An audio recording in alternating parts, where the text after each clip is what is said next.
Carlton King is a former Scotland Yard Special Branch and MI6 officer and the author of Black Ops.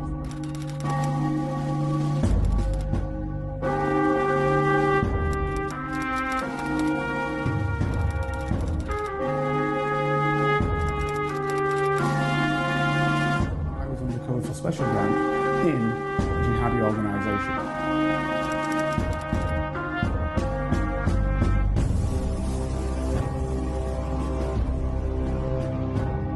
If you'd like to help Carlton keep producing the Black Spy podcast and receive episodes and information that's only available to Carlton's special Patreon agents, then you can donate as little as £3, €4 or $5 a month by signing up with Patreon.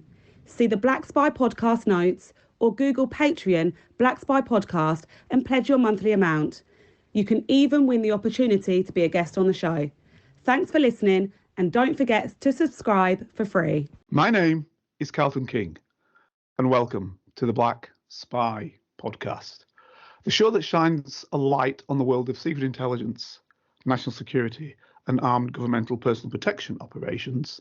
But actually, as a general rule, we look really into the world of geopolitics. When I say we, it is with my two favourite ladies, my podcast wife, and my podcast mistress. I think I'm right with the mistress one. I said madam last time, but I'm going to say mistress. I think it's better. It has a sort of a better ring to it. So I'd like to say hello to them again. This is actually part 2 of last week's discussion. Now, the reason why I'm saying discussion, because we were in the middle of coming into a new theme, which was relating to what we started last week, which was basically a look back at 2023. But actually, we looked at themes. So we were looking at Blue Monday, weather, New Year's resolutions, etc., etc. So we were on to the resolutions, and Fergus put forward a superb perspective as to where the resolutions come from. And I want us now to start back with that. And Fergus, it's all yours. So exactly, just like look, I mean, I would challenge the listeners to think about whether they've made a New Year's resolution, whether whether it was this year, whether it was 10 years ago, whether they've ever made a New Year's resolution. Do you know, according to Forbes research, 11% of us have never made a resolution, but the majority of us who have made a resolution have given it up after 4.5 months.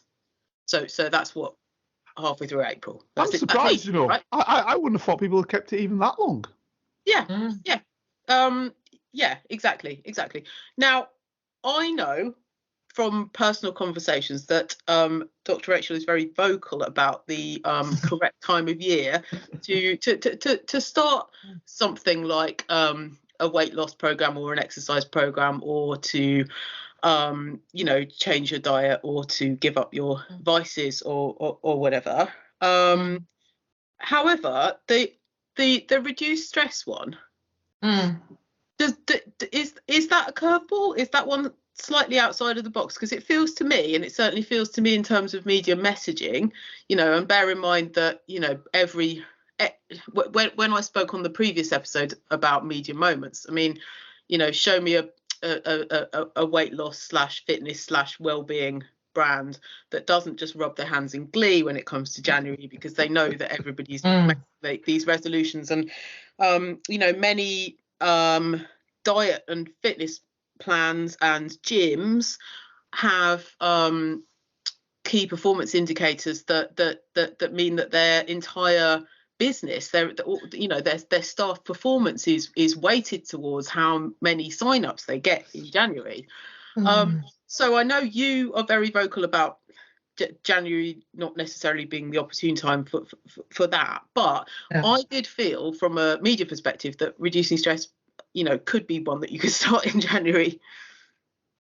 Right, so I'm going to just open the floor to both of you, and both of you tell me what stress is. Fergus, you want to go first? Individually or generally as a population? Whatever you think that stress is. Okay. to me, I would say when the rigors of life make you physically ill or angry. Okay, that's interesting. I like the rigors of life aspect. I would say that stress is when issues are powerfully weighing upon you, but I don't know if that is necessarily negative, because I think the stress that you do need in contemplation of good performance sometimes. If, let's just put it in my game, if there's a threat to your life or a threat to the life of the individual that you're trying to keep alive, maybe the stress of trying to figure out how you can ameliorate that threat and what you can do in order to make sure that you come out of the game alive is a positive thing, because otherwise you might be a bit lax in your preparational systems.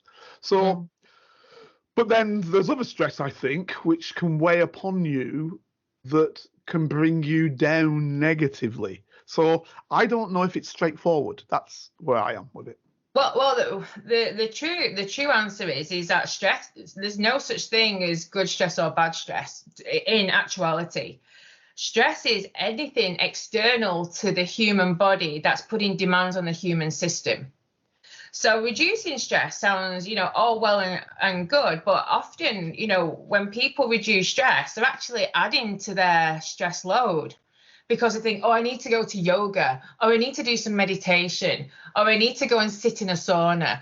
Oh, let's talk about, we talked about it in the first episode of this. Let me go and expose myself to ice water swimming.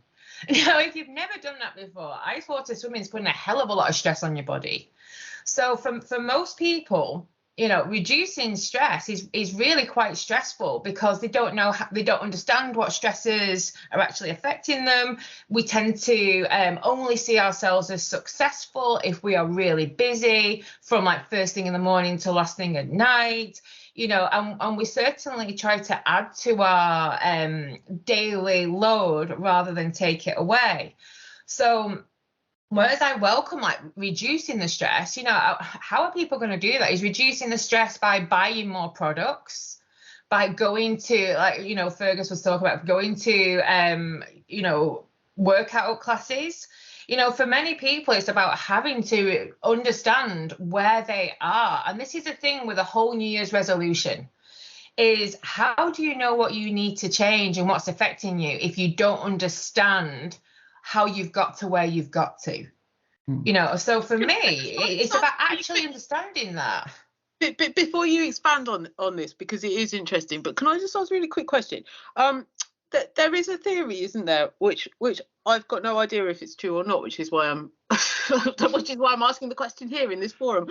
That there's a theory that cortisol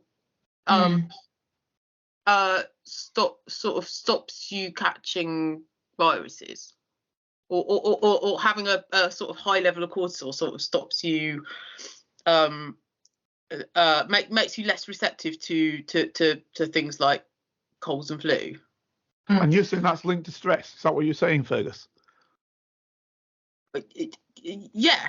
So essentially having a high level of essentially sort of I mean this was like the sort of 80s yuppie theory, wasn't it? It was like doing all your meetings on your treadmill and being like constantly like hyper sort of. Well, this is what you're superb at, because you know all of these sort of trends, all of these upper middle class perspectives. You know them all.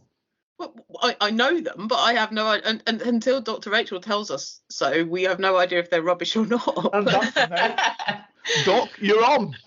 Well, cortisol is one of those things that actually, if we have a healthy circadian rhythm, we get a rise of cortisol just before we wake, and then it tapers off. We get a little bit of a bump just sort of mid-afternoon, and then it tapers off again. It's sort of it has the opposite sort of timeline as melatonin, our sleeping hormone. Now, if we are stressed and we have high levels of cortisol in our blood, then that's not good for us. In that we don't have that natural ebb and flow of cortisol, so it really affects how deeply we sleep, the detox that we have during our sleep. So it's not really good. We are programmed that we can have stressful events. We can deal with that, but we're not meant to have stressful events every single day of the week, every single week of the month, and every single month of the year. We're really not geared up for that. I think some evolutionary biologists actually worked out we should only be working hard for 16 hours a week. That's it. Anything else, and we're actually putting our body into a high stress state. When you say working hard, what do you mean by that? Literally pushing our body, thinking so hard. We're meant to only have like little bursts of hard work, and then we're meant to be resting and recuperating in between.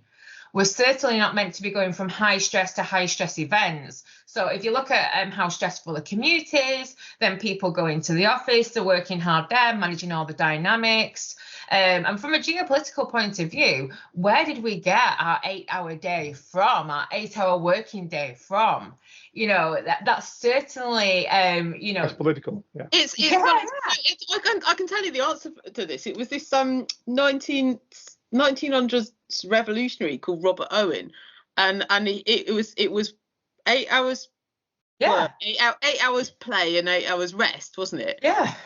But the time he was quite revolutionary, because actually that was quite a good deal for the very good deal for people that were working in factories and mills and because it meant that they actually got that 8 hours off, right? And then they actually got 8 hours to sleep, so it was quite a good deal. But it's just like that was 250 years, right? So nobody's caught up with the time since. It's still the norm. I mean, even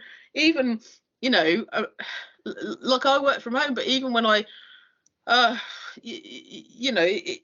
even in my company, which is entirely remote working, our timesheet accounting needs, people can work whatever hours they want, but the accounting process sort of still puts it against what 8 hours puts it against the day rate. Still puts it against the day rate, right? So which would be 8 hours, right? So it's ridiculous. It's a broken system. It really is. Well, the French. Well, why were the French able to deal with that though? The other thing is, like just to stop you there, because the other thing is, right, to paraphrase, I mean, I know it might sound like Dolly Parton, but I'm sure Dr. Rachel's got something to say about circadian rhythms and whether or not people are best fit to work from 9 to 5. Yeah. That's the Dolly Parton bit. I was wondering what it was. Because some people probably aren't, right? Definitely not. And not only that, teenagers don't really fit into a school day. Yeah. And yet we insist that they do, and they don't. And when I sort of say to school, school in my periphery, and I sort of explain this to them, they don't really care that you're actually making things really difficult for adolescents, and they don't care. This went out to consultation. Who did it go to consultation with? We're not having a debate with you about that. You see, standardization, isn't it? The point is it's standard, and you're right. When he brought out his revolutionary ideas for 8 hours, the average person was working 16, 17, 18 hours. And of course, in the United States, you were lucky if you didn't work 18, 20 hours. They'd want you till you were dead. And then next, obviously an issue of slavery. And what that means is for others who are not enslaved, it means they work at the same type of rhythm, maybe just a little bit less. So that's how you work those systems. So the ruling elite was happy with that. And you had to fight for every hour you can get. So this is why I mentioned France, because French have a revolutionary feel to them often, and you see they're knocking down their working hours quite a bit. So it's now 35 is pretty much the norm now, isn't it, out there? Yeah. So, yeah, and that's not really that revolutionary, is it? no, it isn't. You know, the fact that we think it is quite extraordinary, because for me, True. it's like we need to be really working to, if people want to reduce their stress, and, you know, I put this challenge out to organizations all the time. If you really cared about the well-being and the efficiency and the productivity of your staff, you would really be open to how people really do work. And I don't mean like work as in their output, I mean work as in how their systems work. And, you know, do we really need people twiddling their thumbs, pretending to do stuff for like 4 or 5 hours, which is generally what people do, because it's impossible for the human brain to concentrate for 8 hours. It's impossible. You know, why we're not moving to a model where we're looking and thinking, what do we want to achieve this year? And let's give people the autonomy and the responsibility to achieve what we want to achieve. And that's okay. Why are we so controlling and scared of human beings that we cannot give them the trust to actually say, you know, this is what we want you to achieve, and it's up to you how you do that, but you're going to be measured on this. And the funny thing is, right, that blueprint is already there. People just don't see it in front of their eyes. Like look at everybody that works night shifts, right? Yeah, that blueprint is already there, right? We've already given those people the autonomy to do that at night when everybody else is asleep. I mean, like a funny anecdote, my brother is a chef. He's a brilliant chef. He runs an amazing he's just opened his second restaurant on the south coast, but he put himself through chef school when he was 17, 18, and in order to fund it, he was working nights as a road sweeper. Right, because sweeping roads is quite well paid if you don't mind the dirt, it's quite well paid, right? Well, there's muck with brass. But he used to say, you know, he used to say that he'd only have to work as long as his foreman was awake. Right? so technically he was supposed to work 9 at night till 5 in the morning, but he'd say, like, if the foreman was asleep in the van by 1 in the morning, he'd just go home. Right? But if the job was done, why would that have been a bad thing? If exactly. But that's what I'm saying. It's like the job was done, right?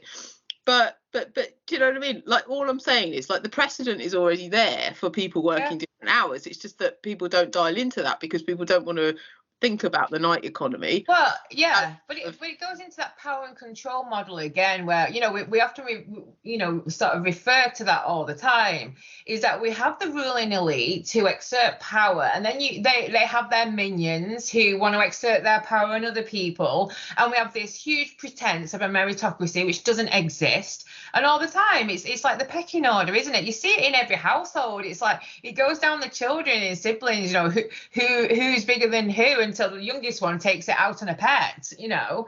And this is how human beings tend to live out their lives. And if you genuinely want the best from yourself, and you want the best out of your workforce, or you want everybody to achieve their potential, then you need to understand how the body and the brain works, because that's how you get the best out of people. Not these arbitrary frameworks and policies and strategies that are not there to support people. They're just there to protect a legal entity that's a company, you know? No, but I think it's deeper in some ways than that. It's example, why do we have marriage? Now, some people will argue we have marriage because, you know, a man finds a woman finds a man, they come together, they have children, and they stay as a unit. Great, sounds good. So why not have 3 wives or 3 husbands, right? And I think what you get is you get the situation whereby the system, in order to control you, doesn't want you to have fluidity, because the fluidity is then a lack of control. So if you have a guy who can just spin around without any wife, do what he wants and have kids, blah, blah, blah, how do you control that guy? How do you control him? You know, yeah, you exactly, control but him also- normally by saying, oh, well, you get this wage to look after your kids and your wife to do this. Same with a woman. Why is prostitution illegal? Right? The act isn't, but the actual meeting up is illegal. Why? Because then you can't control the woman. Right? You can't control her. If she can make her own money by something she has integral to her, or if it's a bloke, him, yeah, how do you control that person? Because at any stage they can just make money. Exactly, but also money is about control. Why is you know, I mean, like, are you aware of the concept of OnlyFans, Carlton? No, please explain. Come through. So it's a variation of YouTube or TikTok or whatever, but and you very much opt in, and the host gets revenue, but it's quite lucrative revenue, and it's very popular with it in the sex trade industry, should we say. But you know, everything from, you know, I have heard of it. I'm just letting you sweat. Well, carry on. let me sweat, but the sort of things that back in the old days, like, you know, there used to be some dodgy Sky channels that used to show, like, you know, like what housewives and, you know, whatever, you know, like you know, the plumber comes around and, you know, right. So, but like OnlyFans, so some of the more lucrative gigs, I suppose, are, you know, quite literally. I mean, I wouldn't call it prostitution, but I don't know what else I don't know what you'd call it in you know, your world. So let's say, I mean, you're naked and you're you know, doing the hoovering, but you're naked or whatever. Yeah. You know, and what's wrong with that? Well, you know, in January, circling back to January, possibly slightly chilly. You know, like I don't personally see a problem. But would some? It's a transaction, isn't it? But some people might consider the fact that the transactional relationship with OnlyFans and their fans, and the woman naked, you know, like filming herself and sharing that content of her naked vacuuming, you know, might be considered prostitution. Right. What they'll probably say is, those so orientated will say it's exploitative. But then the question is, who's exploiting whom? Yeah. The person doing OnlyFans is clearly not doing OnlyFans for no reason. They're doing OnlyFans because, hey, I can make a couple of quid out of it, or in fact a lot of quid out of it, and therefore. If only people would have a fetish about me talking about the brain. yeah, exactly. I think if you were naked and hoovering and talking about it, you might be onto a winner, right? Yeah. So this is this is the point, and I'm sure, by the way, that it's not only female orientated; it's clearly just as much male orientated. Absolutely. Because it's who wants to pay for the service. So what happens is, because it. And this is stronger in Britain than in some other places, and in the United States, Anglo-Saxon world. I've always argued it's a waste of time and a waste of money policing this process. Yeah. Absolute utter waste of time and money. Legalise all this stuff, have people pay their taxes, jobs are good, and carry on. Next issue. You know, that's as I perceive it. Well, I suppose the thing for me as well, you know, it's all, our society is all about commoditization. So every human being is a commodity, and it's basically who's in control of that commodity. And that is what is really, you know, I just find it all just to be so awful, really, in terms of, you know, when I speak to people who, you know, are quite traumatized, they've been through some bad times, especially in the workplace, and how they value themselves is against who they were in the workplace. It's almost like companies and business is like, you know, it's become the most sinister family, ever, that you are only a true human being if you are a positive effect on the economy. Yeah. Oh, you're only a true human being if you've got your own parking space in the car park. Right? Yeah. God, let's no, 100%. I mean, that's a really, valid and weighty point. And also, just going back to Carlton's point about the prostitution. I mean, obviously the Jeffrey Epstein vaults have been opened this week, and we did a nice one on that, didn't we, beforehand, and we were right. Yeah. I didn't want to make that point. I wasn't. I was going to graciously say, listeners might want to circle back and see everybody's point, but you did call it. You were right. Sorry, Rachel, go ahead.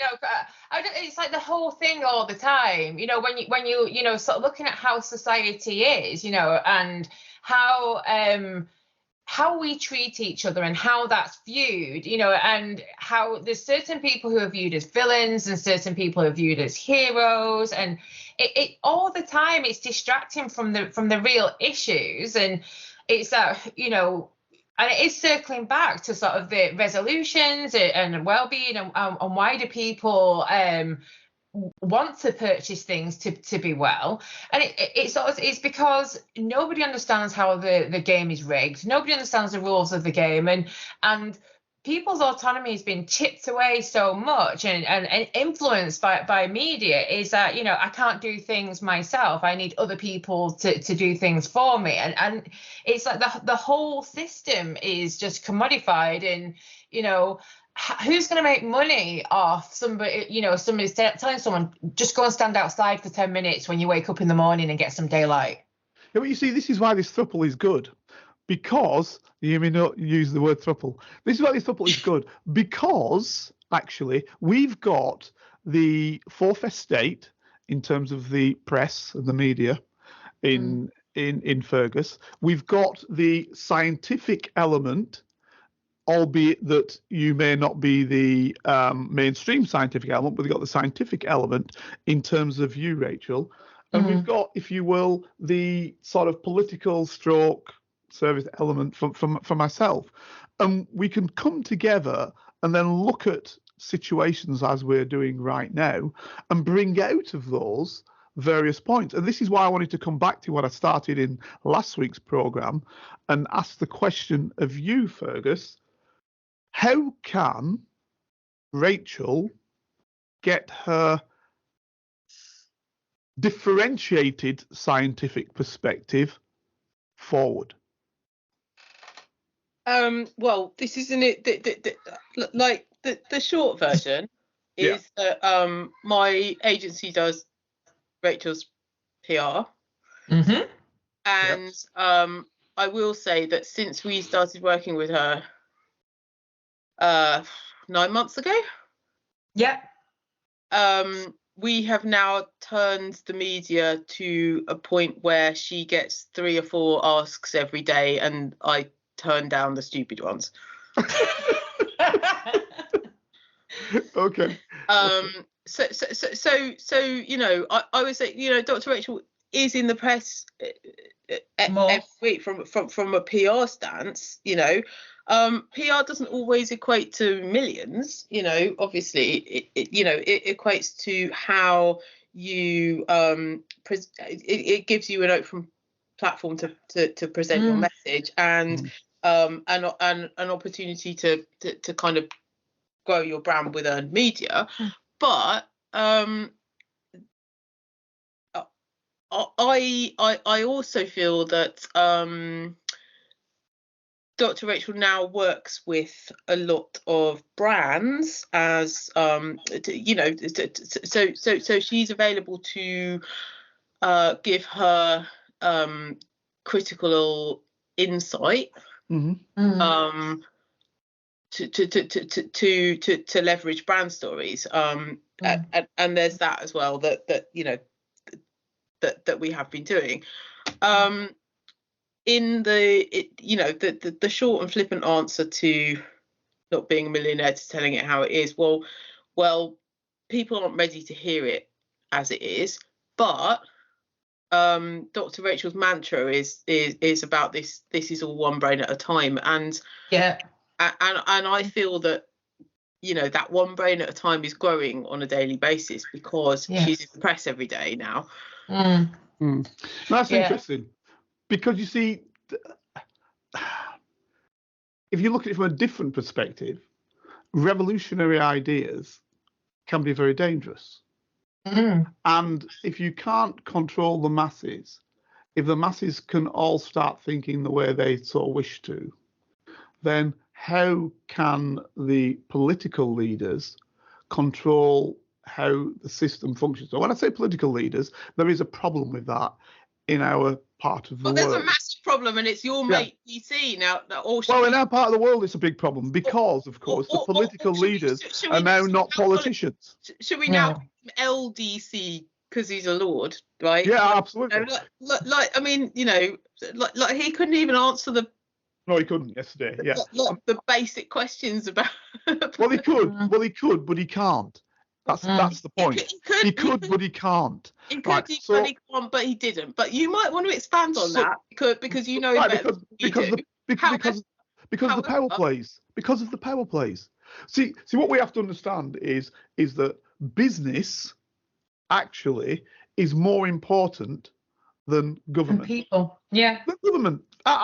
You know, all at the end of I learned this when I told you in 1984. So in 86, I came into Special Branch, which, for want of a better understanding, is the secret police of the United Kingdom. We did protection amongst other things, and obviously counter-terrorism, counter-espionage, etc., etc., etc. But one of the things that I found invaluable in terms of looking at politicians was the protection aspect, national security protection. So being bodyguarding these people, and you did that for a period of time, and you went to do other special branch work.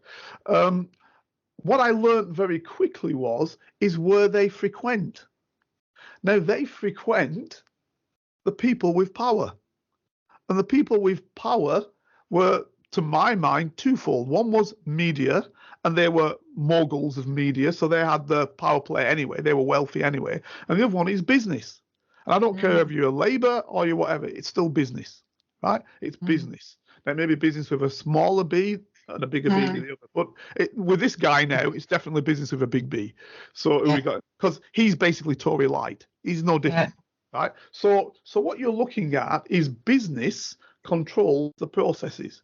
Now, people say, well, you go on about China. Okay, and in China, it's the same. It's state capitalism. So business is just run by the state, just a different thing. Same system, right? So what I'm saying is that business processes, capital processes, are the ones that function. So the politician is the mouthpiece of much of this process. Yeah. So, and whom we work to, which... The thing is, does it allow then the state to function more gently? Because I believe, example, if tomorrow we said there's no such thing as police, and let's get back to this is now to the nitty gritty of the process of running a state. Nobody ever talks about police in terms of running a state, but that's the real nitty gritty of it. If tomorrow there was no state, I believe Tesco would be empty the day after. Once people believe, of course it would. I mean, what's that? What's that film? It's got James Spader in it, and they what's it called? They all live in an apartment block, and they they end up eating all the pets and the horse and stuff. Oh, right, I haven't seen it. I watch it. Oh God, I can't remember what it's called. Like it's not normally me that can't remember the. Yeah, exactly, it's normally me. It's normally you. But anyway, right? It's all very sort of. But the thing is, it's actual, isn't it? It's like essentially, it's sort of saying that if there was a lawless state and you know, this got it. And we all end up basically like starving. You've got it, because the point I'm making is this. If you go back to this, we spoke earlier on about the 1829, 18. We could go back to the 17th century. Right now, safety is far greater than it was in any of those times before. Far greater. Guys walked around, particularly guys, with swords, with sword sticks, with pistols, if you name it. And if there was a problem, You just dealt with it, bang, as it came there and then. Now, in some ways, it might have meant that you looked at the individual and thought, oh, is he handy with his sword? Maybe I don't go against that guy. But a weaker guy, you might go against him. Boom. That's why you then got bands of people triggering around individuals. You got, the wealthy got retinues of individuals supporting them. So what I'm saying is this. The only body that cannot strike officially is the police. Right? Full stop. Because they are so required. Right? Because it's immediate. The loss of them is immediate. Because that is the state's power. The Germans say the Staatsgewalt, the power of the state, the actions of the state. So what you're looking at is, without that action, you've got folk doing what they want to do. And then you know what happens there. The biggest, the strongest, the one who can get most people together, that band of individuals, they're the ones that rule the roost. And believe me, systems would change overnight. So maybe we do need some parts of control. That's what I'm putting to you, Rachel. Absolutely, we need control. The brain likes to know where the boundaries are, likes to know, the familiarity of the routine. You're quite right. Some people, it literally would be survival of the fittest. But, and this is bringing back to the January theme, also starting on Blue Monday is the inaugural World Economic Davos shindig. Oh, yeah. Yeah. And so I think there is, there's a balance, and I think you have to have leaders with integrity who actually want to improve things for the people who are there meant to be elected to represent. And I think that's what's missing in this, the whole model, is that, who can you say truly within the cabinet, within those who make that supposedly, are making the decisions, where is their integrity on, are we making things better for the people we represent? I was really amazed. I think it was Danny Kruger who actually said we're going to get completely decimated at the next general election because actually things in the UK are worse than when we came into power in 2010. They were a lot worse. And the first thing that he said, about things being worse, he said people are just so sad. They're so sad. And I thought, do you know what? That is the first time you've actually had any kind of acknowledgement of the effects of the past 13 years on the general population of the United Kingdom.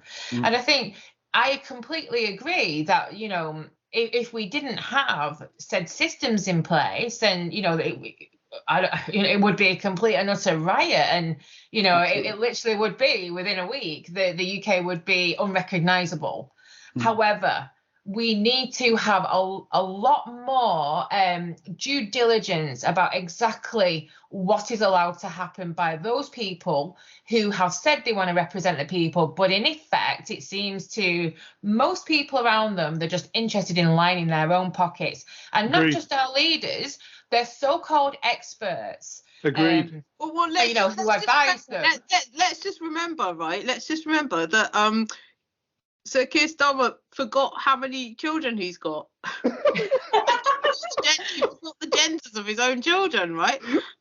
It's insane, isn't it? It's great. How can you forget fundamental things like that? I'll tell you who else can forget that. Joe Biden.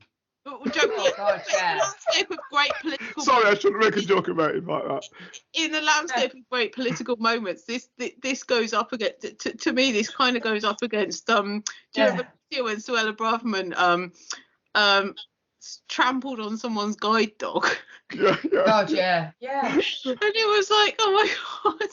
Yeah. What's he doing there? Look, the thing is this. The thing is, you're absolutely right. Where is the integrity? I don't think there is any. I'm not being funny. I don't see any. I don't know where it is. I don't see it. You describe me as being a scientist who is on the fringe because I tell the truth and I say it as it is. Yeah. I shouldn't be on the fringe because I tell the truth. I should be front and centre because Yeah, people but if know your where they truth stand. doesn't make money, your truth doesn't make money. I know, and Fergus is quite right when she talks about my ethos. I just want to create a better and kinder world, one brain at a time. So I'm not really, it's like, Fergus says, it's really interesting with me because I genuinely just want to change hearts and minds in, what kind of world do we want to live in? Not literally what we lived through in 2023, please. You see, the thing is this, isn't it? And I think Fergus put it down on her list when she wanted to talk about those things, or maybe she didn't. The thing is this, you see, with AI now, the fear of AI is that it will take over and put people out of work, right? Now, the reality is that we may, and Finland, funnily enough, we come back to Finland, we were in it last week, Finland has already experimented with paying people not to work. Yeah. It did that with, I think, 20 or 30,000 people, paid them not to work, right? Because it realizes that we will not be able to have everybody working. But the problem then is, how do they buy the things that the system wants to create? Because the system now works on you buying some stuff, right? And built-in obsolescence on it actually being destroyed so they can create it again, or you can get the latest. I know, why do we need iPhone 8082? No, we don't. But okay, at the risk of sounding terribly British and talking about the weather, right? So 2023 was the hottest year on record in the UK, right? But we've got even today, we've got 100 weather warnings up and down the country, and obviously massive floods. But why are we not fit for purpose? Because do you know what I mean? Like, circling back to that poem that I said about January brings the snow, makes our feet and fingers glow, or whatever. It's like, we know it's going to be cold in January. Why sort of not forward plan? And I mean, I don't know what because it costs money. Because it costs money, but Dr. Rachel will obviously have a point of reference about our elders and and how we might have prepared for the January season. But I mean, I just think about like my kids watching the Gruffalo and the squirrels like having their nuts and putting them in the tree and everything. We're not actually meant to do anything in January. We're meant to sit around a fire and tell each other stories and recuperate from the toughness of getting the harvest in and think, we've got another 4 to 6 weeks before we have to hit the ground running in March and start, planting the seeds and stuff like that. We've took all sustenance and our ability to do it away from us and created distraction and drama and dehumanizing techniques. And it's like we have created this whole system which basically the system eats the system. And from my perspective, it looks like it's devouring itself, and that's a really interesting phenomenon. It's like we are living through extremely interesting times, and we're talking Chinese about the floods. And if you're from the northwest and floods around December, January, and not uncommon. It's like the Lake District often gets flooded out, and it literally we are not prepared because we're not prepared till you were trying to create a different system within the natural system, and that's not what, and we're not prepared to do that, and that's why we're getting all these calamities.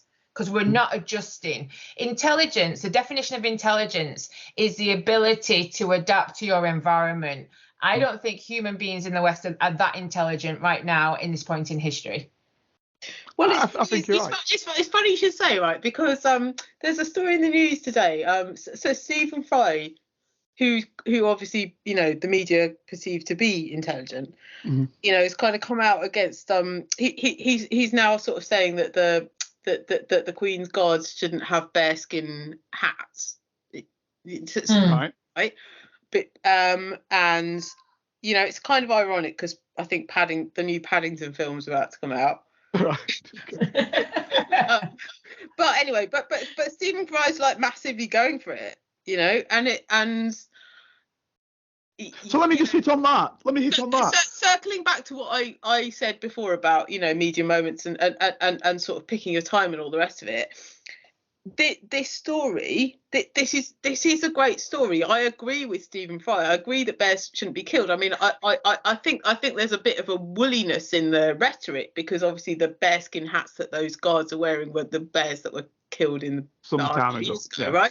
right. But no, I agree with it, and you know, and there is a lot of bear-based cruelty going on in the world at the moment as well. But in PR, like if Stephen Fry had come to me, I would have said, like, look, just wait a few weeks, pick your time. Right now is not the time to be dumping this story. You know, it's a good story. You're obviously a national treasure, and you know, right. So this is an interesting story, but it's going to be massively lost in the fact that, you know, like there's a post office scandal going on, there's floods going on, there's X, Y, and Z going on. Like, don't just, you know, champion the bears right now. Just wait a few weeks, wait till we're out of January, and then champion the bears. Because so you're answering my question, Fergus, because my question to you was going to be, Stephen Fry can put anything forward and get into 10 different newspapers. Can't he? Or am I wrong? Or can he? He can. But this goes back to right. There's coverage and there's engagement. Right. There's coverage and there's engagement. Right. So yes, he could. But do the readers of said story do anything? Right. You know, is it just rhetoric? Is it just, you know, column inches? Or if you time it properly. Yeah. No, I'm not talking about your timing there. I wasn't talking about your timing. I mean, just think in your world, Carlton, right? Just think about election stories. Just think about campaign stories. Think about the clever work that we spoke about previously that Dominic Cummings did, for better or for worse, right? Mm-hmm. You know, it's all about timing. No, I wasn't talking about the timing. What I was my question was a bit less complex than that. Basically, what I was trying to find out is there a world in the United Kingdom where Stephen Fry could say something that wouldn't get into the newspapers if he so wanted it to be in? That's my question. Well, it depends on how he, what conversations he's having. It depends on, you know, what channels he's going through and how he's doing it. I mean, to give you a good example, something that didn't get into the papers, which could have done. So Hugh Bonneville, through the pandemic, he works. He I mean, it got into the press that he volunteered at a vaccine centre. What didn't get into the press, but is very much true, is that he volunteers to mow the lawns at National Trust properties, and he's done that for years, and he does it every weekend. Right. So yes and no. Right. But what I'm trying to find out is who controls this. Is there a level when the talent is stronger than the, I don't know, what would you call them, the owners of the papers? Well, there could be, but I would say then you've got, you know, if the talent is a loggerheads with the publicist, then you've got the wrong publicist. Right, but not just the publicists, just in media in general. You know, we hear all the stories, and we do know it's true, don't we? That Diana would give a location and then be surprised when the press is example, or Spice Girls would do it, or whomever, or Beckham would do it. It doesn't make any difference, whomever. So at some level, the press dances to the tune of the talent, but we also know that the press can bite the talent if it doesn't watch itself. So where's the turn? That's what I'm trying to find out. Where does that turn?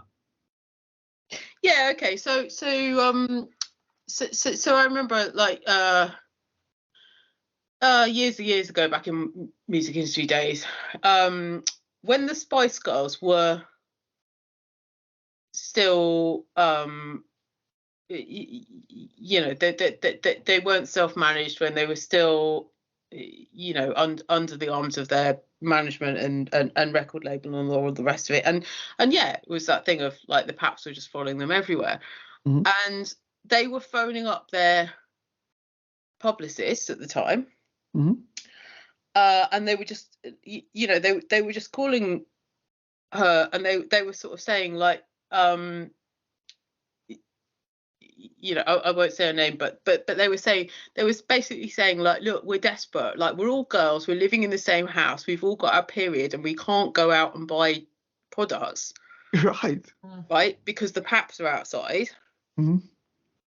And the publicist was like, oh yeah, okay, you actually can't. You because that would be negative. It would be perceived as negative from buying that product. Is that what you're saying? Well, whether it was, whether they wanted to own it or not, the fact was that the paps were the record label and the management had set up the situation whereby the Spice Girls were going to be followed for every whatever they do. Went. So, but the idea was that they were setting up all these glamorous things for them to do, like, oh look, right, this is what I'm saying. That's not glamorous. Bond Street, or Sporty Spice goes to the gym, or whatever, right? But when it came down to the fact that they just wanted to go to the Tesco Express and buy some tampons, right, they actually couldn't, because there were so many paps parked outside. So So this is why, the reason why I answer this question is, looking back at 23, do you see that has changed? Do you see coming into 24 whether that's going to be any better? Or do you think now that the talent doesn't have the same possibilities as it might have had in the past? Because I'm finding a lot of, frankly, 8th grade celebrities being now perceived as celebrities.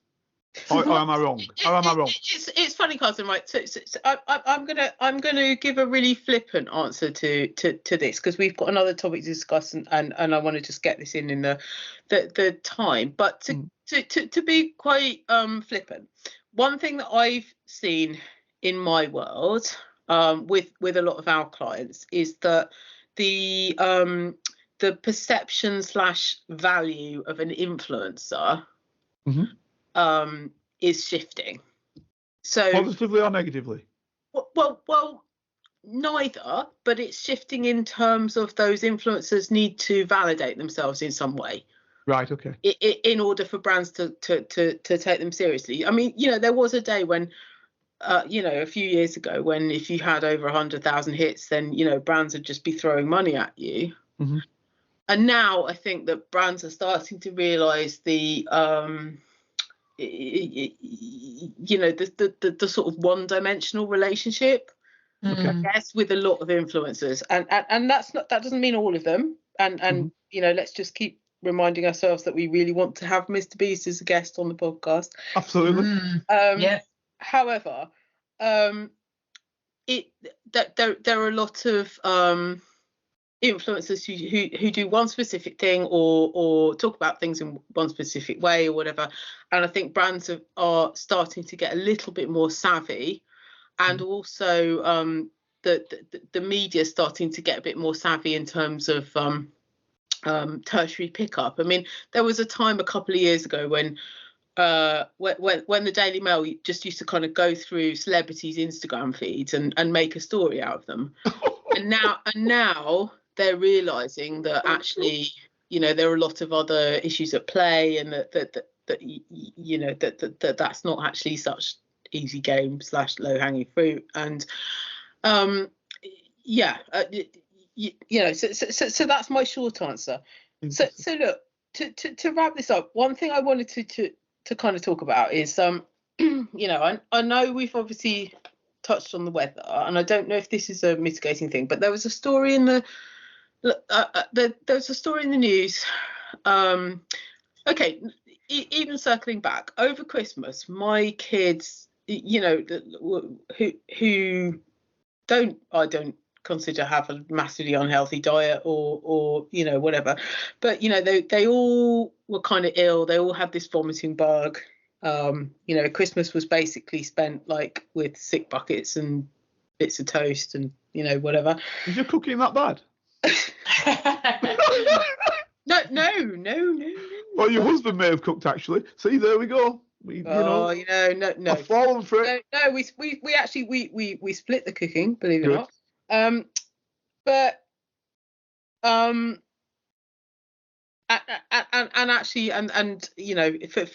For listeners who want to circle back to the Dr. Rachel bone broth recipe, I would say we did cook a joint of beef and afterwards we made bone broth out of it. And so if people want to go back to that recipe, then it's look that up. It's on there. It's available and very, very beneficial. But anyway, then they went back to school and then they all got sick again, and Anyway, there was a news story today saying that there are 3 big viruses that are going around at the moment, and the new variant of COVID is is the least bothersome one.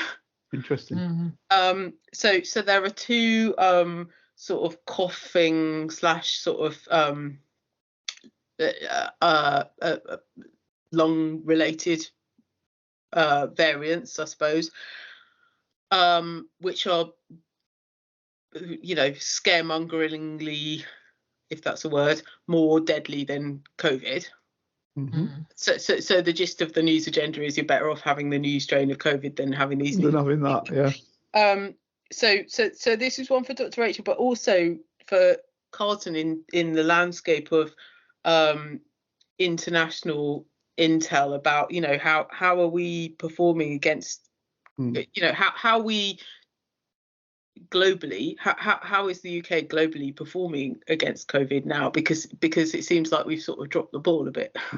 I'll just take the first run on that one, and then the good doctor could come in with all of the aspects. Look, in terms of COVID, it's a preparational perspective, isn't it? And the United Kingdom doesn't.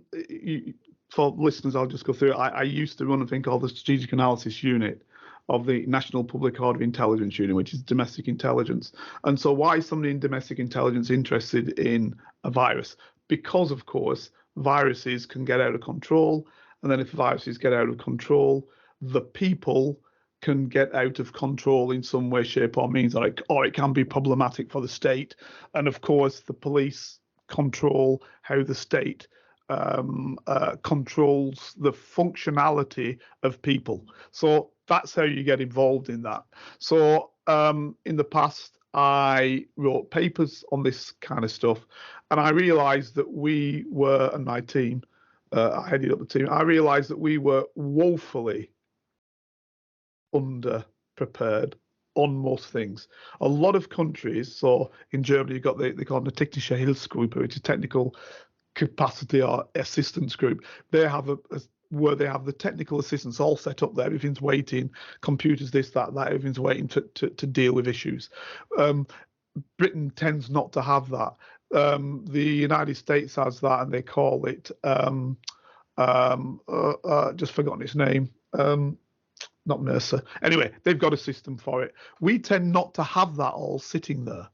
So we are, as you can see from the COVID investigations, when it happens, we don't know what we're doing. And the first thing that happens is all these politicians are swearing each other, calling each other names that you wouldn't call each other.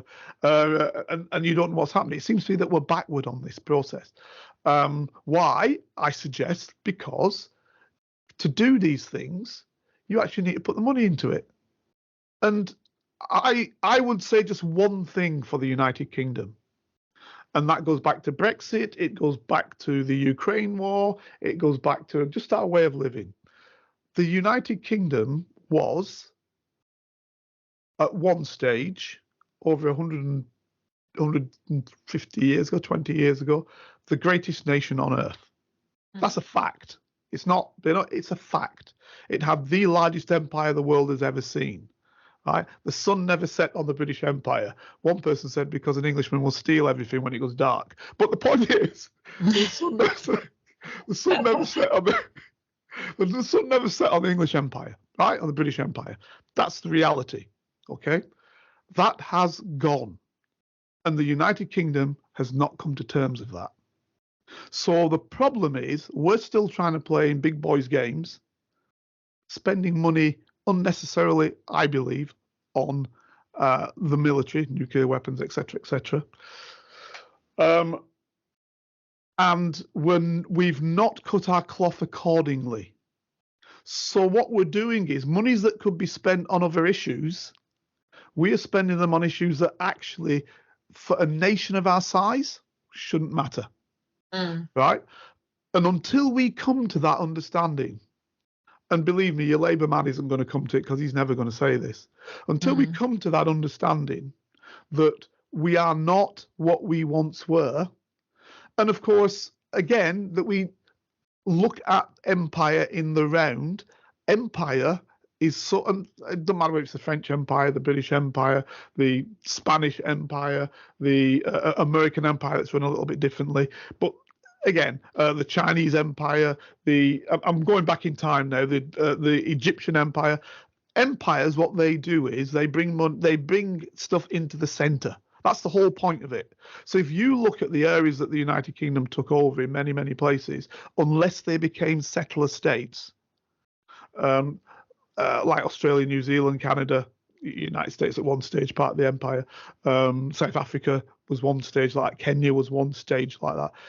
What happens is you'll find that the imperial systems, or India, of course, imperial systems build stuff to the seaboards, because they build the roads to take the raw materials out and the stuff they need out, right, and send it back home to the center.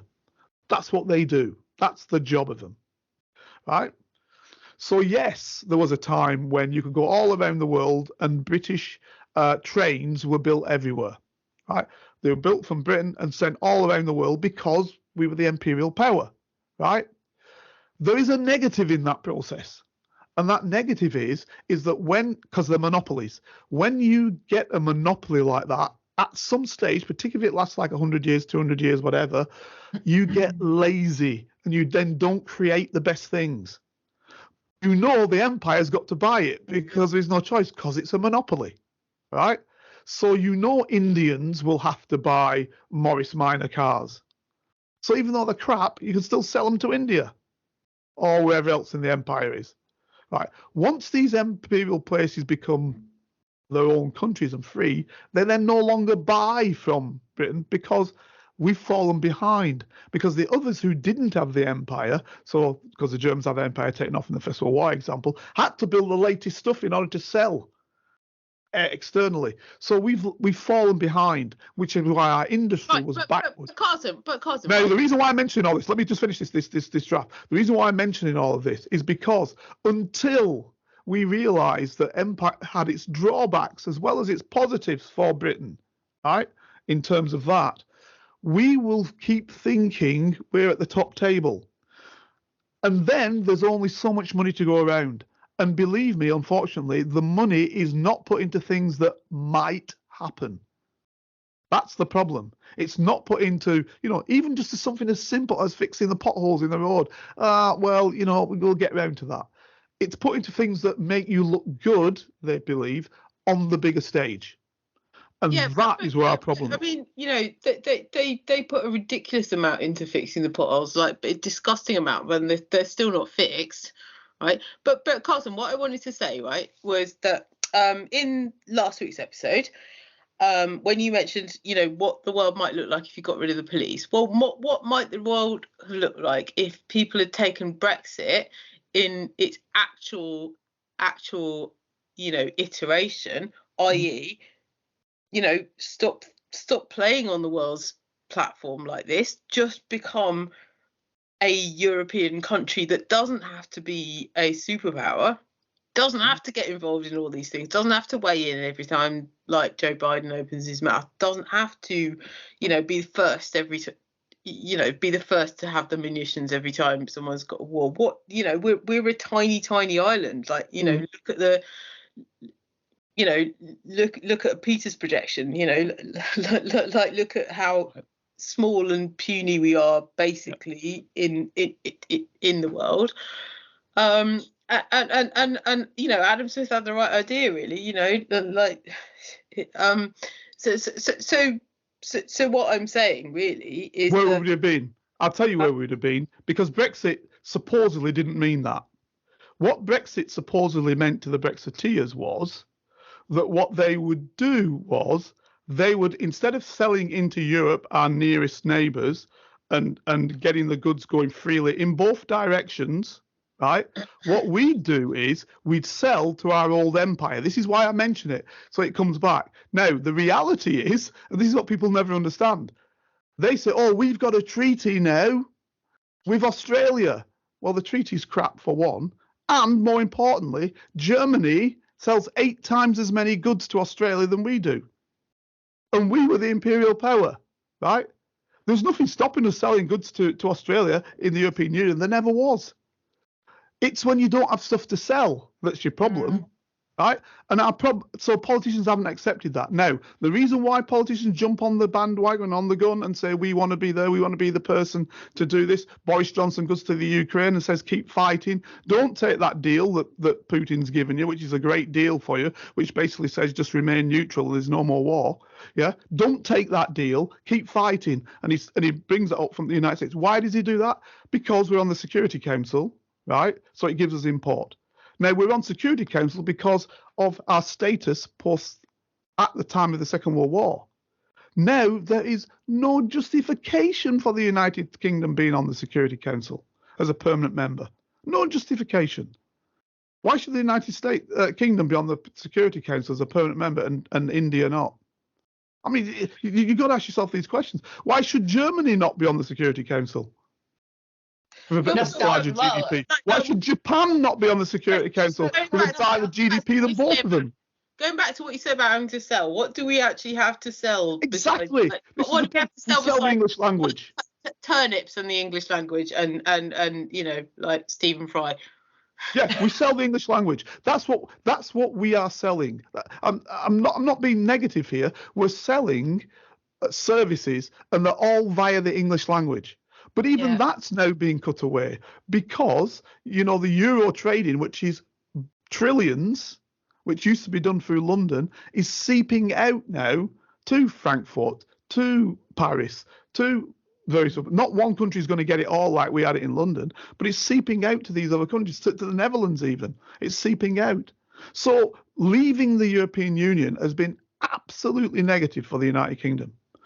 Even in relationship to the United States, because the United States used to call us up and say, and I know it's not a great position to be, but if the big bully, the man who runs the game, calls you up and says, listen, keep these in order for me, that's a positive role you've got, right? And when the Europeans wanted something out of them, they'd call United Kingdom and say, listen, lads, we want the Americans to work like this. Okay, we'll have a word with them for you, right? So that was our sort of that intermediary role. That's now gone, right? France and Germany both applied for that process to get it. Probably the Germans are getting it more because they're like, I don't know. They're basically, with the guy they've got in now, they're like poodles for the American. Anyway, but the bottom line is that we've lost our raison d'etre. We've lost what we were, and the Foreign Office knew that. So, but if you're the leader, if you are the Prime Minister, if you can say I'm from Great Britain and I sit close to the United States, then when you leave power, you will get Washington Speakers Bureau, which we used to be at when I was plotting in the latter years, all the time with the individuals. Used to be at Washington Speakers Bureau in DC, right? You can get the talks all over the place, all over the world. You're doing talks on Washington Speakers Bureau at an inordinate amount of money per hour, right? So these guys love all this, and gals, they love it all. So they want to stay. So that's why fundamentally nothing will be done to say this is our place in the world. But what it does mean is, when coming all the way around to your viruses, etc., we haven't got the money to get things right. Well, there is the money. They just don't want to spend it on that. Well, exactly, because you're trying to spend it on other things that project power. You see what I'm saying? Yeah. Exactly that. Yeah. So, Fergus, if you like, I can explain why your children were sick before Christmas. Go for it, yeah. Well, really interestingly, whenever there's a drop in temperature, and it can be something as small as 5 degrees, most of our immunity for viruses actually is within the nose. So when the temperature drops, like I say, only by about 5 degrees, it actually can halve the availability of our immune system to respond. So that's why viruses get through. And even more interestingly as well, if anybody out there has any family members or any friends who have any kind of neurodiversity condition, there is a higher prevalence for having a lower immune system for people who have neurodiverse conditions such as autism and Asperger's. And also something that is really interesting is that we have been sort of conditioned by allopathic doctors in that if we have a good diet, then we should have adequate vitamins. And I know we've covered this on the show before. However, most people are deficient in vitamin C and vitamin D, which have a profound effect on our availability to have good immunity to any kind of viruses throughout the winter months. Right. Well, listen, I think we're going to have to leave it there. Ladies and gentlemen, no. I'm going to ask Dr. Rachel to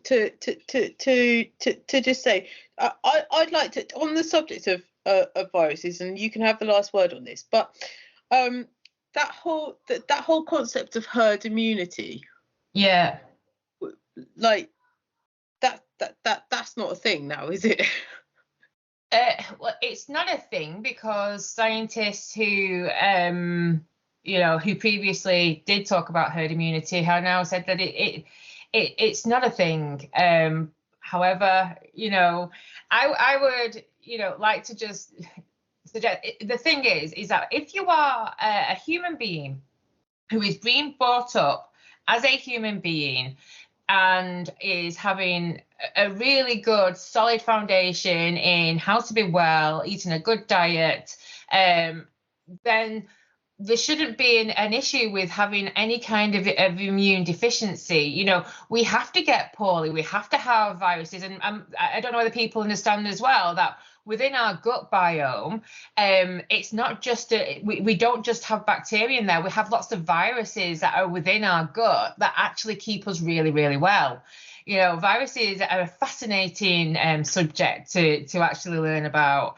So for people who have a weakened immune system, then herd immunity is not going to be something that you want to expose yourself to.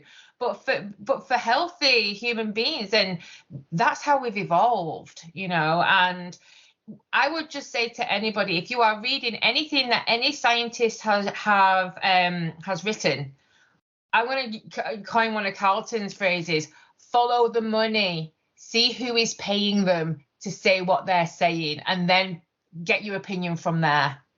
See, find out who's getting that other half of the chocolate biscuit, basically.